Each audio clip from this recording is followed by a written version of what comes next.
Ya, kembali lagi bersama saya, Petrus Septian Gultom. NIM saya 1809060. Saya dari Program Studi Ilmu Politik 2018 Universitas Sumatera Utara. Video ini saya buat untuk melengkapi tugas akhir mata kuliah Teori Perbandingan Ilmu Politik. Baiklah, di video kali ini saya mengangkat tentang perbandingan atau komparatif penerapan sosialisme di negara Kuba dan Venezuela. Namun, sebelum kita masuk ke situ, kita harus mengerti sebenarnya apa makna mendasar dari sosialisme. Sosialisme secara terminologi berasal dari bahasa Latin, yaitu socius, yang artinya adalah sahabat dan teman yang merujuk pada suatu asosiasi. Dan bisa dijelaskan bahwa sosialisme adalah sebuah paham atau gerakan ideologi politik, ekonomi, sosial, dan budaya yang ditandai dengan kepemilikan bersama alat-alat produksi dan manajemen mandiri pekerja. Tujuan dasar dari ideologi ini adalah menjamin kesejahteraan ekonomi bagi seluruh rakyat, dan sosialisme merupakan gerakan yang ditujukan untuk mencari keadilan bagi seluruh elemen tatanan kemasyarakatan atau penyamaan derajat bagi semua orang. Sebutan untuk kaum penganut sosialisme adalah kaum sosialis. Selanjutnya adalah saya akan mencoba menjelaskan sedikit profil dari dua negara yang saya coba bandingkan. Yang pertama adalah negara Kuba. Kuba adalah sebuah negara berdaulat. Kuba biasa dipanggil dengan Republik Kuba. Negara ini terletak di benua Amerika Utara dengan jumlah penduduk sekitar 11 juta jiwa. Negara ini punya perjalanan panjang sebelum memperoleh kekuasaan atau kemerdekaan sesungguhnya. Negara ini menjadi satu dari antara dua negara di dunia yang menganut ideologi sosialisme sampai sekarang. Salah satu pemimpin yang terkenal dari Kuba adalah Fidel Castro. Negara kedua yang saya coba komparasikan dengan negara Kuba atau negara yang pertama adalah negara Venezuela. Nama resmi negara Venezuela adalah Republik Bolivar Venezuela. Negara ini terletak di benua Amerika juga, yaitu tepatnya di benua Amerika Selatan dengan jumlah penduduk sekitar 30 juta jiwa. Dan juga Venezuela menganut sistem republik presidensial. Yang menjadi daya tarik kedua negara ini, kenapa saya komparasikan atau bandingkan adalah kedua negara ini sama-sama bekas embargo dari Amerika Serikat dan sama-sama menganut ideologi sosialisme. Oke, yang pertama yang saya akan coba jelaskan adalah penerapan sosialisme di Kuba. Jika kita berbicara mengenai sosialisme di Kuba, tentu tidak akan lepas dari seorang tokoh sentral, yaitu Che Guevara. Pemikiran sosialismenya lahir dan muncul sejak ia melakukan perjalanan ke beberapa negara sejak tahun 1951 sampai tahun 1952. Ia melihat banyak orang miskin dan kaum tertindas oleh kaum kapitalis. Kemudian, atas penglihatannya ini, muncullah paham sosialisme dalam dirinya. Ia juga melakukan demonstrasi di beberapa negara seperti Guatemala, Meksiko untuk mendukung upaya sosialisme. Kemudian, di Kuba, ia bertemu dengan seorang tokoh revolusioner yang bernama Fidel Castro. Dan kemudian, mereka melakukan gerilya dan revolusi di negara Kuba yang menuntut turunnya pemerintahan diktator Batista. Kemudian pada bulan Februari tahun 1960, Kuba mencoba meningkatkan paham sosialisme di negaranya dengan cara menjalin kerjasama dengan negara Uni Soviet atau biasa disebut sekarang dengan negara Rusia. Namun hal ini dikekang oleh Amerika Serikat dengan membatasi ekspor dari negara Kuba dan membentuk sebuah garis perlawanan dari orang-orang buangan dari pemerintahan Fidel Castro sendiri.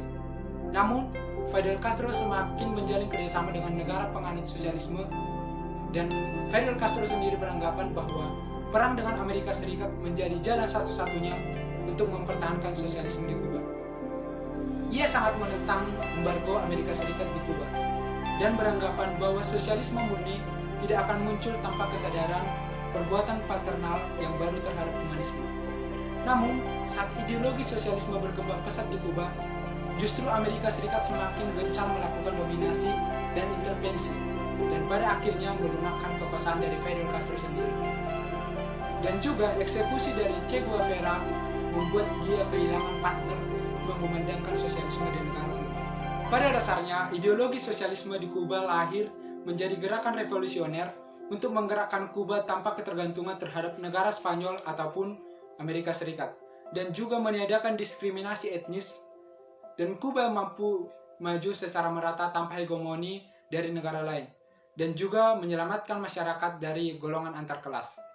Namun, pada tahun 1989, banyak kalangan mengkritik pemerintahan karena eksekusi mati terhadap petinggi militernya yang dikorupsi.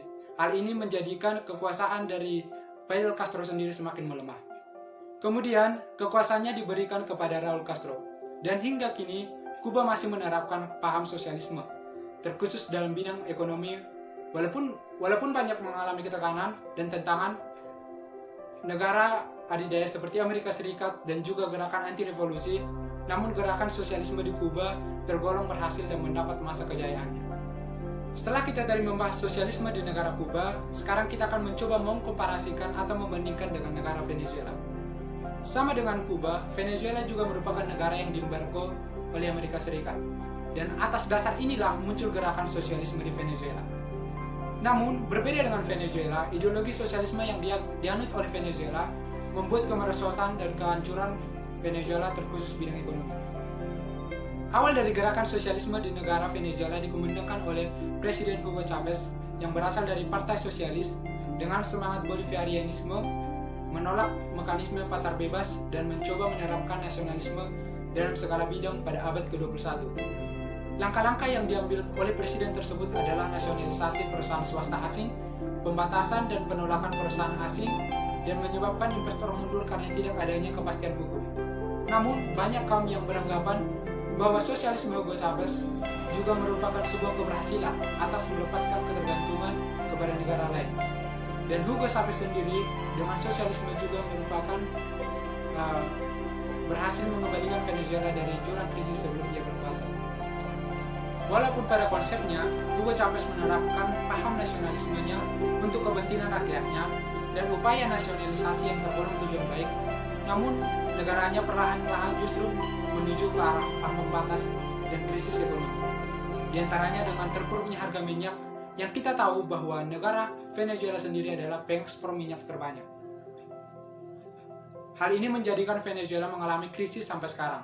Dan tentu hal ini dikarenakan semangat sosialisme dari Hugo Chavez di Venezuela tidak berlandaskan fondasi ekonomi yang kuat, politik yang stabil, dan kesiapan pemerintah dan masyarakat dengan adanya kepastian hukum dan kekuatan negara.